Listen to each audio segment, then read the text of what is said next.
আপনারা জানেন যে আমরা গত কাল মানে প্রায় 11:40 থেকে তখন থেকে শুরু করে এই পর্যন্ত যে কার্যক্রম করছি সোফার আমাদের অগ্রগতি আমাদের গতকালকেই গার্মেন্টস অংশ, যেটা পরে জানা গেছে যে এটা আনোয়ার গার্মেন্টস, এই অংশটির যে ফায়ারটা নিয়ন্ত্রণ হয়েছে এবং আমরা যেই পাশে যেই কেমিক্যালের যে গোডাউন যেটা আলম ট্রেডার্স নামে পরিচিত, সেই গোডাউনের যেই আগুনটা আমরা এই 1420 ঘটিকায় আমরা নিয়ন্ত্রণ ঘোষণা করেছি।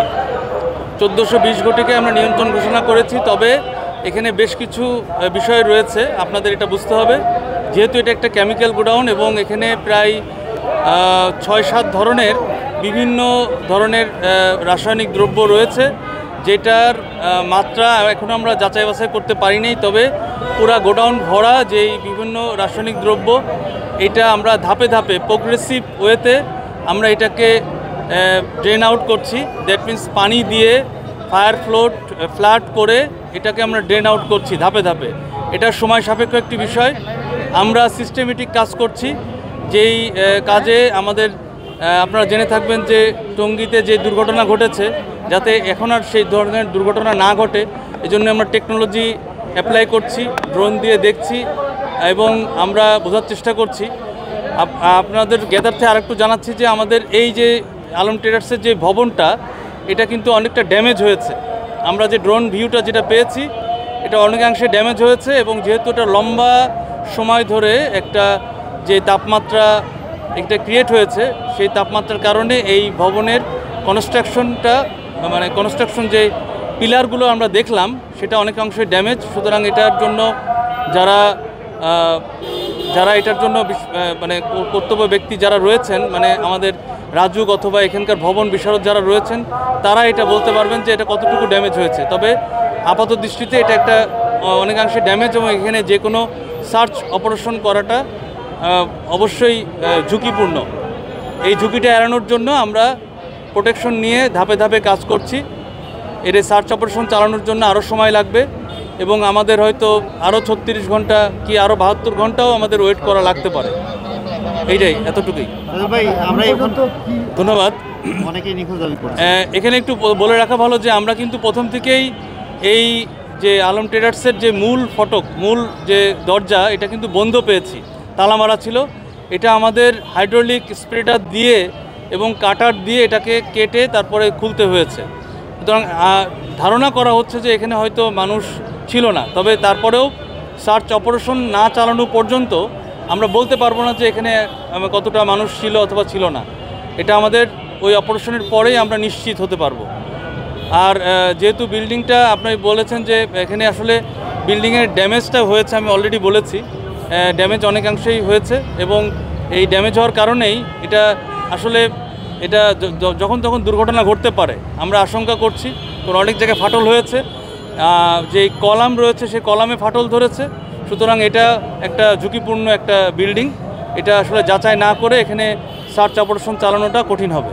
কত সময় আরও আমরা এটা আসলে বলা যাচ্ছে না, কারণ এখন আমরা আপাতত যেটা করছি প্রোগ্রেসিভ ওয়েতে ফায়ার ফ্লাড করে এটাকে যতটুকু সম্ভব এই যে কেমিক্যালগুলো রয়েছে এটাকে ড্রেন আউট করছি। এটা করে করে আসলে কুলিং যে প্রসেসটা, সেই প্রসেসটা আমরা চালাচ্ছি। মানে আমরা এখন এক কথায় বলতে পারি এখনই বলা যাচ্ছে না ভিতরে কেউ আছে কি নাই? না, বলা যাচ্ছে না। এটা আমাদের মানে সার্চ অপারেশন করতে আরও সময় লাগবে। যেহেতু বিল্ডিং ক্ষতিগ্রস্ত হয়েছে, এই বিল্ডিংয়ের এই স্ট্রাকচারাল এই ইস্যুটা আগে আমাদের দেখতে হবে। দেখে তারপরে আর কেমিক্যালের যে ড্রেন আউট প্রসেস, যেটা আমরা ফায়ার ফ্লাড বলছি, সেটা করার জন্য আরও সময় দরকার হবে। এটা 36 ঘন্টাও লাগতে পারে, 72 ঘন্টাও লাগতে পারে।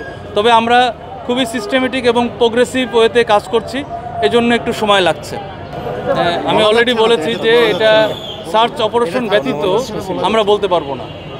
এই কেমিক্যালটা অবশ্যই ক্ষতিকর এবং এখান থেকে যে তেজস্ক্রিয়তা ছড়াচ্ছে, এটা আমরা এই যে এখানে আমরা দাঁড়িয়ে কথা বলছি হয়তো 300 গজ দূরে, যদিও আমরা বলছি 300 গজ এটার রেডিয়েশন থাকতে পারে, কিন্তু বেসিক্যালি এই যে তেজস্ক্রিয়তা, এটা কিন্তু 400-500 গজ পর্যন্ত থাকবে। এবং এই এলাকায় এখন সম্পূর্ণ আমরা যে এরিয়াতে রয়েছি, এটা সম্পূর্ণ হ্যাজার্ডাস একটা এরিয়া।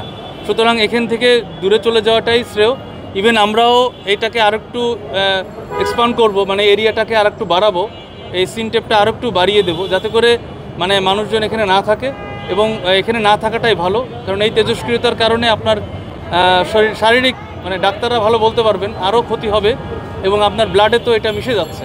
সুতরাং এই তেজস্ক্রিয়তা এখানে আশেপাশের লোকজন, আমরা অলরেডি মাইকিং করেছি, আপনারা জেনে থাকবেন, মসজিদের মাধ্যমেও মাইকিং করে আমরা বলেছি এই এলাকাটা নিরাপদ নয়। এই যে যেই 6-7টা কেমিক্যালের যেই ধোঁয়া, এই ধোঁয়া কিন্তু শরীরের জন্য অত্যাধিক ক্ষতিকর। এই জন্য আপনারা এই এলাকায় থাকবেন না, এটা আমরা বারবার বলছি। ভাই আরেকটা বিষয় যে এই যে যেখানে দুর্ঘটনাটা ঘটেছে, এরকম আশেপাশে সবখানে এরকম গোডাউন আছে, রাসায়নিক মজুদ আছে, তো এরকম দুর্ঘটনাটা আরও ঘটতে পারে সেখান থেকে। এ বিষয়ে আপনাদের কোনো পরামর্শ বা আপনারা কোনো পদক্ষেপ নেবেন কি না? আমরা পদক্ষেপ অলরেডি নিয়েছি, মানে আমরা নিচ্ছি, এটা চলমান একটা প্রসেস।